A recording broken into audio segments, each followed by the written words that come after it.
Welcome to Late to the Know-How. I'm Simon and this is session 12. Before we get into the continuation of last session, I just want to go over a few things. For the player characters, I'm not going to be using the 000 emulator, the character emulator. I basically decided that the Oracle is going to work better for me.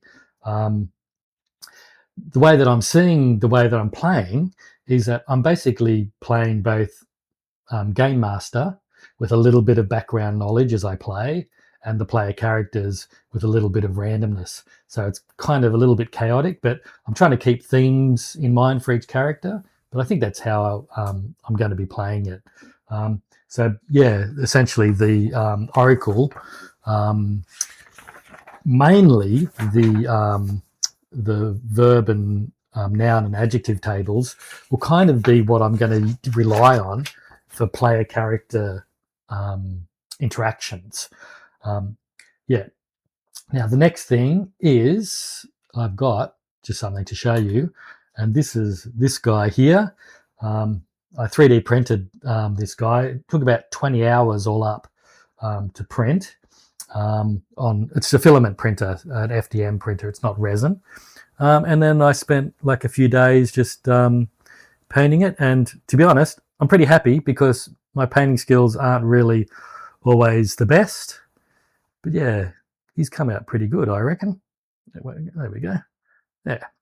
Okay, let's get back onto the adventure from now. Alrighty, so the first thing we're going to do is determine the direction of the tornado. So we started down here, the tornado started down here, and I'm just going to roll 1d4 and add 2 to it to tell me how many tiles the tornado actually manages to get. Now, the ritual seemed fairly potent, but maybe the tornado doesn't have any volume behind it. Maybe something was missing. So it might not go very far, but it also might go a fair distance. So I think 6 tiles, up to 6 12-mile tiles is a pretty good distance for this arcane tornado to travel. So let's have a look at how many tiles it actually is going to travel. 1, so 3. So it's traveling 3 tiles. Let's just write that down. And it's going to travel, we've got some, on our Oracle, we can determine some directions. And so what we'll do is we'll have it travel for 2 tiles and then see if there's a change of direction. And I think the first thing I said was that it traveled, I can't remember if I had decided that it was going to travel in a northerly direction. I can't recall. So we'll still have it, what we'll do is we'll just roll anyway and see if it travels either this northerly direction or the northeast direction. Let's basically just do a 1d6. 1 to 3 is north, 4 to 6 is northeast. So it's going to go northeast, so it's going to head up this way. So it may end up be heading towards the halfling village. In fact, 1, 2, 3. Let's make it head up that way. Look at that. That's kind of almost ideal for causing havoc by these ritualists and these cultists. So it doesn't change direction. It goes 1, 2, 3 straight up to this tile here. So I'll just write that down and then we'll continue. Alrighty, so the tornado is heading towards West Blackworth, and it's actually going to make it there pretty quickly. Now, we've got a couple of scouts in our group, so I'm just going to see if either Bo and or Ilvana notice the direction it's traveling in and get any insights about do they know or do they understand that it's heading in that direction. And a good way to do it is because, I mean, Bo's just a normal scout. We can just roll a skill check perhaps to see that she notices if she notices which way it's heading. She's a little bit out of it, so maybe not. But Ilvana has a few little tricks up her sleeve. So Ilvana can actually converse with animals and converse with plants. Now, maybe what she does is she spends a bit of time using her converse with animals skill or action to see if there's any animals around in the area, hopefully a bird of some sort, that she can then talk to and get it to track the tornado and see which direction it's going and talk back to her telepathically. So let's do Bo first, and for that I'll just bring up her scout stat block, and we'll just see what she can do. All right, so the basic scout stat block in the monster manual, the 2024 monster manual, has her with a perception of +5, and she's also got a nature of +4 and some survival and stuff like that. So what I'll do is I'll just get her to roll on perception to see if she notices. See if she notices the direction that the tornado is going and has any sort of insight about what, if that is actually heading or looking like it's going to continue to head towards West Blackworth. And we'll make it, let's make it, she's a little bit out of it. She doesn't really, she's still, has been bound up and stuff like that, recovering after the fight. So we'll give it a DC 15, so that it means it's a pretty hard decision for her to make. She's still a little bit, not cognitively, active at the moment, but she does have a +5 on her perception. So as long as she gets a 10 or higher, she does realize the direction it's going and the possible danger that it's in. Really, that went all over the place. But it's a 10, so she does actually make the roll. So basically, she turns and sees which way the tornado starts to head. Like I can't remember if it went to the north or whatever initially, but maybe she sees it starting to turn and stuff, and just gets a general gut feeling that it's heading towards West Blackworth. So she informs the rest of the party that it's heading towards it. And you know what? Does she make a run for it? Is she going to actually try and track the tornado with herself and sort of leg it as fast as she can towards the town, the village? Now we've got on our little map here, our hex tiles, there are these little trails here, so she might know a fast trail to get up to here. And even though it's going to be like 2 days to get there if they're just normal walking, she's able to move fairly quickly, I reckon. And I reckon she could get there day's end if she really, really, pushes herself. So yeah, she's going to try and do this. So let's just use the Oracle to see, is she going to try? Is she going to leg it? Is she going to make a dash for West Blackworth because she has this gut feeling that there's something going on? So we'll just roll our D10. Let's get rid of this guy. So that's a 7. Yes, but so she is going to make it. She's going to try and run. Well, she will definitely follow this trail. She's going to follow this trail to get up to here. But the but is that she's still wounded. She's not going to get up there in time, but she's definitely going to leave the party behind. And they're like, yep, go for it. We're not going to stop you. You go up there, you see if you can help as quickly as possible, not realizing that she may not get up to the town or the village in time, even though she says, I'm going to try and get there today. I reckon I could get there. But she doesn't. She doesn't end up getting there. All right. So now we'll do Ilvana, and we'll just get her firstly to see on the Oracle, is there any bird life around, or fast-moving animals? Like a deer could travel pretty fast, couldn't it? So let's just see if there's anything, and the animal in the vicinity, they would have all been, I reckon, mostly would have all been scared away. by the tornado and the ritual.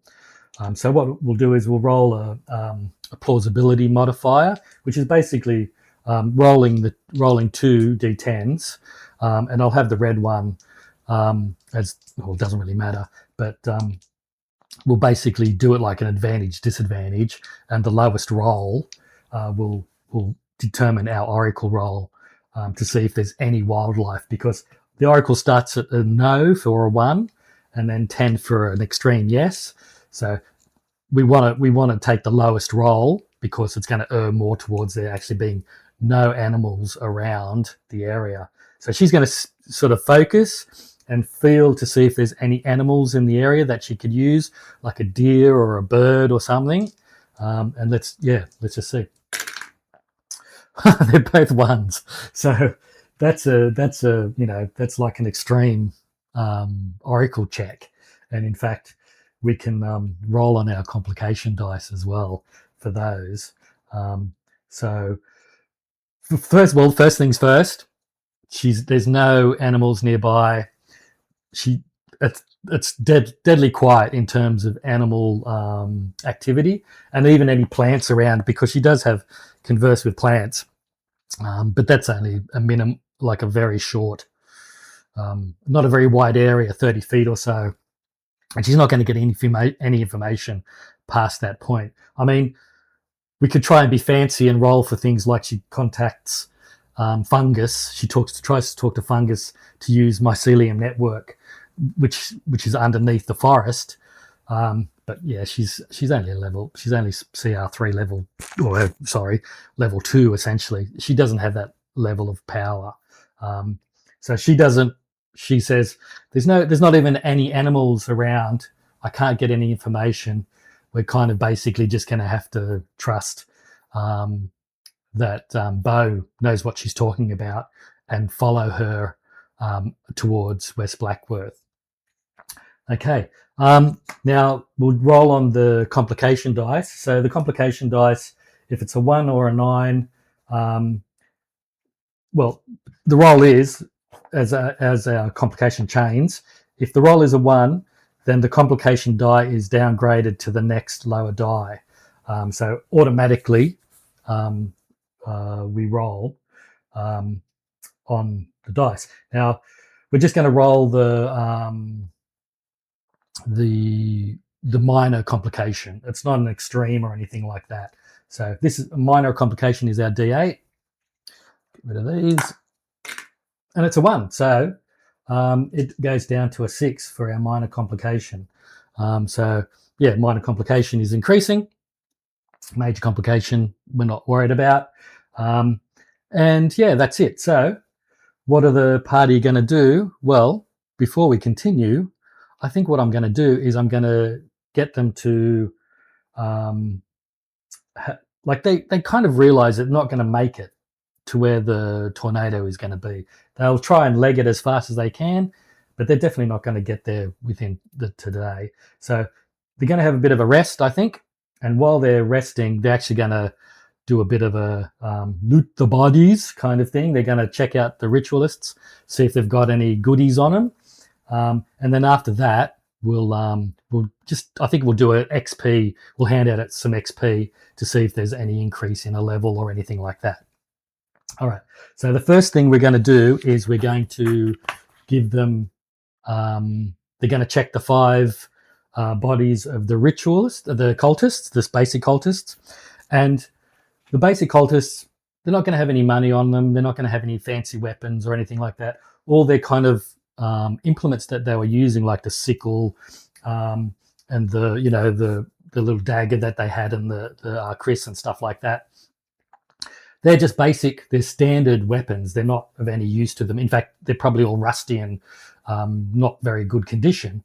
All their power came from being part of this cult, but they do have on them. And I kind of did this a little bit before I started.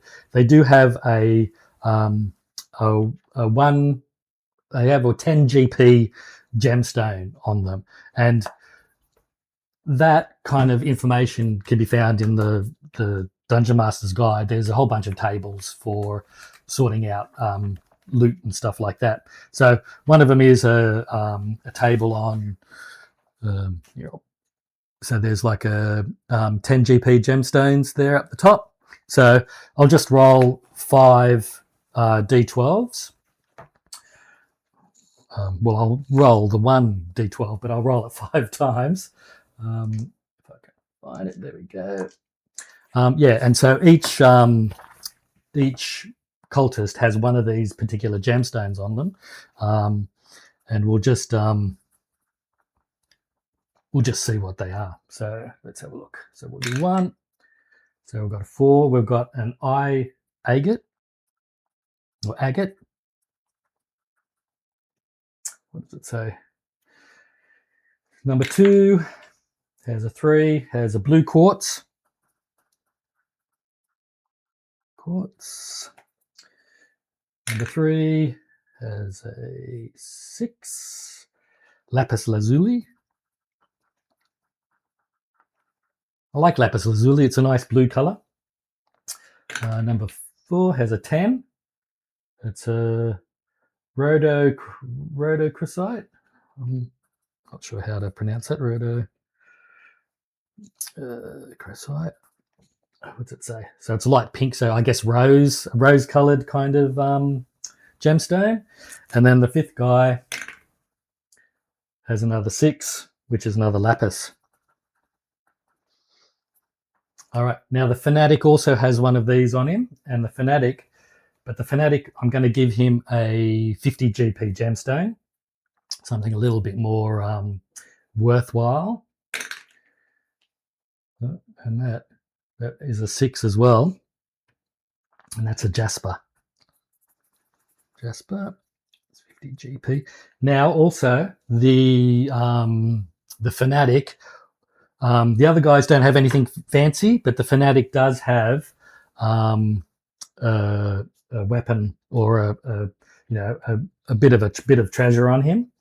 And in the monster manual, Fanatics have, like, again with the Dungeon Master's Guide, they've got like a whole bunch of tables that you can roll on for random magic items, and these are split up into several tables: arcane, relics, implements, and things like that. And in the monster manual, they'll often have a treasure, like what treasure block you can use, and the cultists use a relic,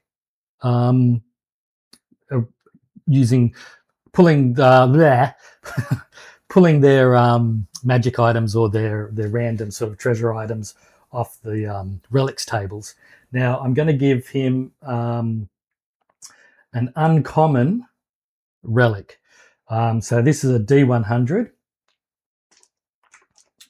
Where are we? So D100, uncommon relic, and we'll just see what we roll. If it's something that's not doesn't really apply, like this is the guy here,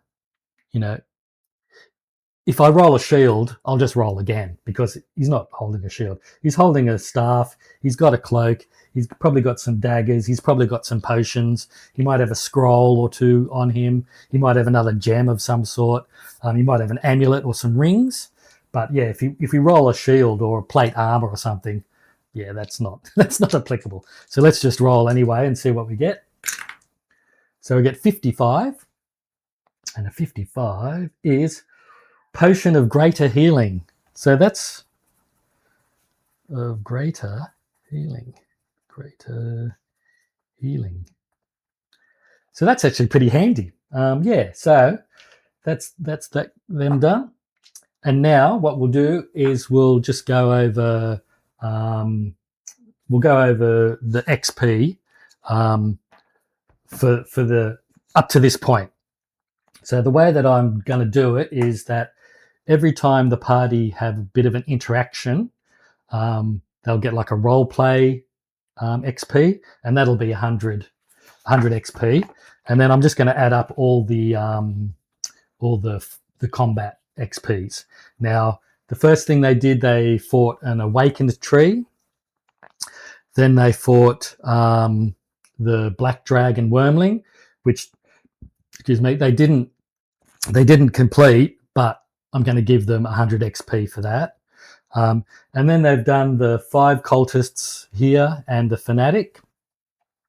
And then on top of that, I'm going to give them 4 100 XP roleplay points. And that's for toying the bow here, toying to the guys at the West Blackworth, when they found the trail and discovered the trail.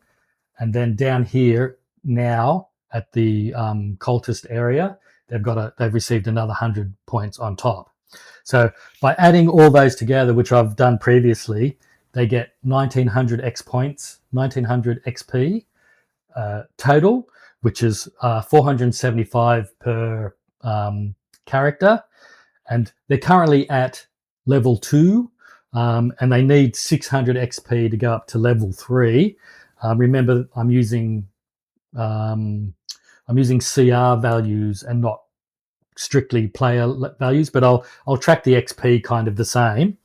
So they haven't made 600 XP to level up, but they've gotten pretty close. They only need another 125 XP, which basically, if they get to West Blackworth here and help out there at the end of that session, I reckon they may level up. So that's it. So that's basically what we're going to do for now. And we might just set them off in their direction to get them heading towards West Blackworth. So let me set some stuff up, and then we'll be right back. Alrighty, so the party have followed the river. They're basically following Bo's left a trail. Let's say that Bo's left a bit of a trail for them, a breadcrumb trail, and they're following Bo up towards the West Blackworth.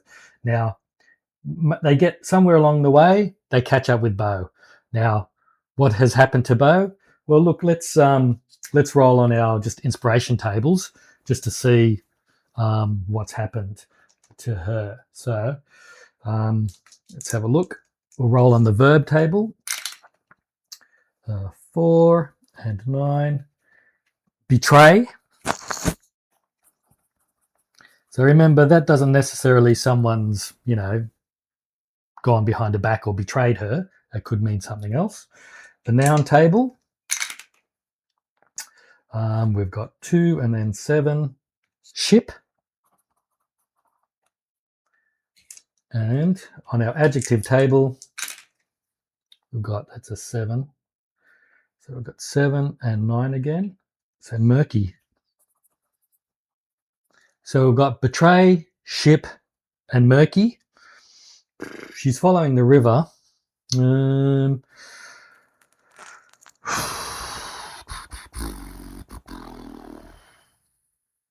What can we have?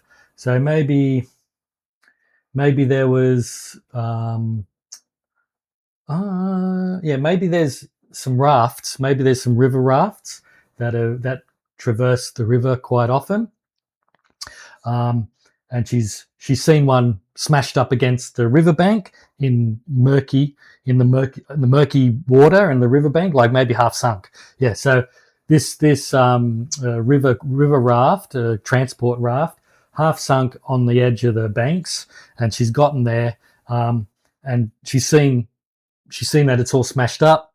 She can't see any bodies around or anything, but as she gets closer to the edge there to have a bit of a look, she slipped in the mud, sprained her ankle, and so she's actually hobbling now.